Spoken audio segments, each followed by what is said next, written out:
News Tiruppur. நகரின் உட்பகுதிகளிலும் கிராமப்புறங்களில் வசிக்கும் ஏழை எளிய மக்கள் பயனடைய வேண்டும் என்பதற்காகத்தான் மினி பஸ்கள் அறிமுகப்படுத்தப்பட்டது.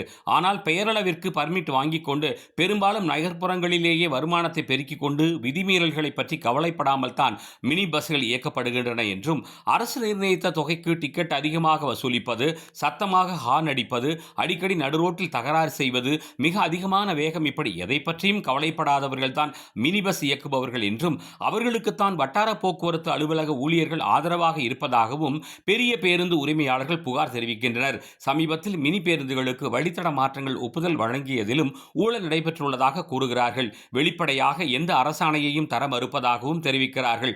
பணமும் அதனால் கிடைக்கும் படோபடமான வாழ்க்கையும் தான் தங்கள் வாழ்க்கை என நினைக்கும் அதிகாரிகள் இருக்கும் வரை மக்களுக்கு ஒருபோதும் நன்மை கிடைக்காது. மினி பஸ்கள் முறைப்படுத்தப்பட வேண்டும், மக்களிடம் கட்டண கொள்ளைகள் தடுக்கப்பட வேண்டும் என இந்த போராட்டம் வெற்றி பெற வேண்டும் என்றும், மக்கள் நலன் காக்கப்பட வேண்டும் என்பதே நமது வேண்டுகோள்.